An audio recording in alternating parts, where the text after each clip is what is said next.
Welcome back. So there's a big cat fight in the news lately. Amber Rose and Wiz Khalifa recently announced their engagement, much to the dismay of Wiz Khalifa's ex Bad Girls Club member Natalie Nunn. She started a Twitter war with Amber Rose over it. So what do you guys think about this? I personally am not like wild about Wiz Khalifa as far as the looks department. I think it's a little weird that there's like a huge cat fight going on over him. Let's look. Okay, let's ignore these two. Okay. Okay. Homo straight girl. Okay. Let's just break Wiz Khalifa down. Let's look at this guy. Okay. The pictures I've seen. He's super freaking scrawny. Has no muscle tone whatsoever. His face is just okay, and tattoos everywhere. Why are bitches fighting over this guy? Well, frankly, because they're bitches. These aren't like high quality girls, I don't think. What these bitches need to be fighting over is like LL Cool J. Can I go to our senior black correspondent and ask him what is Wiz Khalifa? I mean, he actually is a rapper in hip hop. You know, I was a big fan, and hearing about this, I was kind of inspired. Briefly, I was like, oh, you know, Wiz Khalifa looks wise. I mean, he has more money than me, but looks wise, I was like, hey, if two girls would fight over him, I get a chance. But then I saw the two girls, and I was like, yeah, no. You know, I'm just gonna stand sideline on this one. I'm not really gonna participate, and hopefully I don't get as much recognition as Wiz Khalifa would, because, oh man, a bald-headed female and a girl with a shovel for a chin. I'm just bald bitch. Yeah. Shovel face and baldy fight to the death. There's a celebrity fight. Oh God. Also coming up soon, we have The Hangover 2. I think you guys are excited for that. I'm excited for that.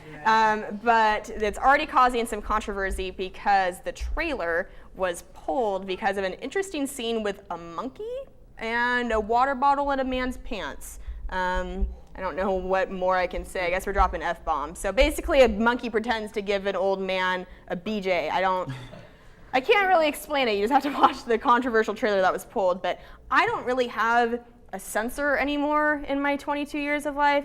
Nothing really phases me, I don't think. So I watched it and was like, God, that really got pulled. But then I thought, you know, okay, kids, that would be, like if I was a parent, that would probably upset me.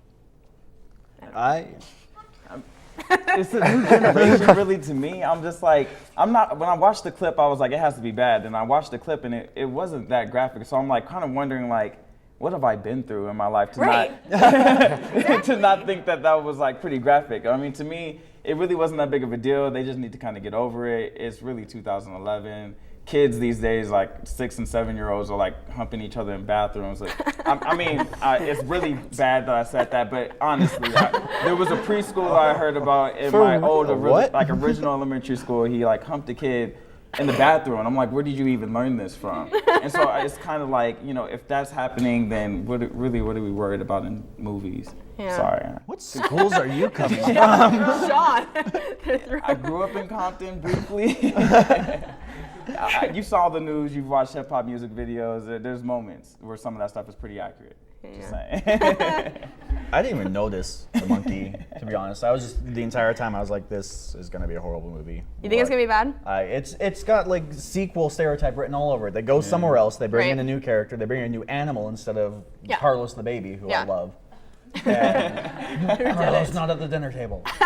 And I don't think it's gonna be that great at all. Yeah. I'm not excited. Well, they reuse some of the exact same jokes too. Right. I mean, they have Leslie Chow come back. Now he's a bigger role, but he uses the exact same lines through the entire movie. Right. They changed the scenery and they changed some of the props in the jokes. So I mean, I guess that's enough for a sequel these days. I guess it's good. Yeah. Good enough. Everything's a sequel these days. What isn't? So, recently, Jeremy Piven, star of Entourage, was talking on his cell phone during a phone interview with a radio show in Australia. While on the air, he was pulled over for talking on his cell phone while driving and tried to like get out of it with the cop because he was doing like a phone interview. But apparently, even if you're Jeremy Piven, that doesn't fly. No, even a radio station tried to get on, they actually asked him to go on speakerphone so they can talk to the cop, and the cop just laughed at him. He's a Beverly Hills cop. He's just like a Pullman cop. He's going to pull over anyone for no apparent reason. Right. But, because they're bored. No offense. So they tried to reason with him, and the cop just started laughing at him. He's like, no, that one. He's like, do you know how famous he is in Australia? It doesn't matter. He's like, do you know how not famous he is here? Yeah. Entourage. That's what he's got going for him. I think there was another movie like 10 years ago. Was he in like one of like the first like Fast and the Furiouses like 25 years ago? Because now it's like Fast and Furious 7 or something that they're at now. That's yeah. I don't know. He hasn't been anything. For a really long you have to be careful when you're in California because look, those police officers even pulled over the governor's wife. Even if the governor's not safe, no one is safe. Even if you're Jeremy Piven, Australia's most famous American actor. Well, I mean, it's Beverly Hills PD. I mean, they take their issuing like a ticket pretty serious. It's like Pullman PD. You know, they take it really serious. When they issue a ticket, it's a ticket, and this is the law around here. Oh like, you got to pay attention to that stuff. So he should have known better. He should have known his surroundings. You know. It happens. I feel bad for him. Yeah, and lastly, George Lucas's daughter has taken on cage fighting. Sexy time. I would take Sexy. I would take Natalie Nunn over that. Yeah. I'd take Wiz Khalifa over that. God, is that even a woman? I don't know. I don't think it is. I don't know. What do we think of this? I just think it's the most bizarre. She's very old, by the way. She has kids. She has kids.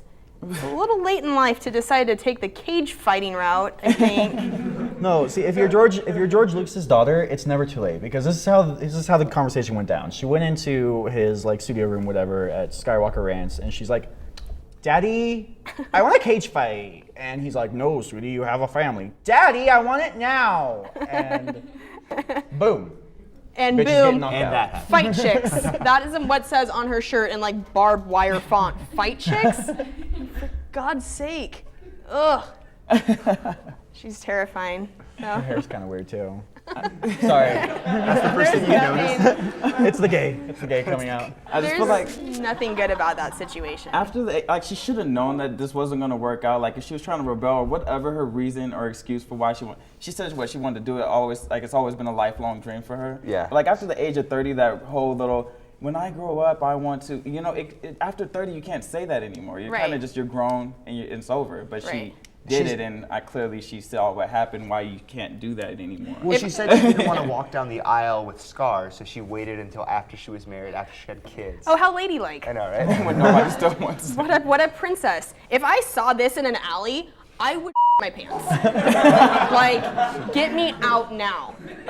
I mean, think of her husband. I mean, he was like, "Oh, honey, like, oh, what are you doing?" Can you imagine being the kids, like boyfriend, girlfriends, whatever, coming home to meet mama? It's like don't be afraid of dad. Like dad comes out like She looks like she cookies eats or something. small domestic animals, like for breakfast. She would. God. Like when boyfriend, girlfriend comes to visit, she's just gnawing on a squirrel. So. I like how squirrels are a domestic animal in your book. Do you own a squirrel? I don't own a squirrel. I want a squirrel so bad. Oh man.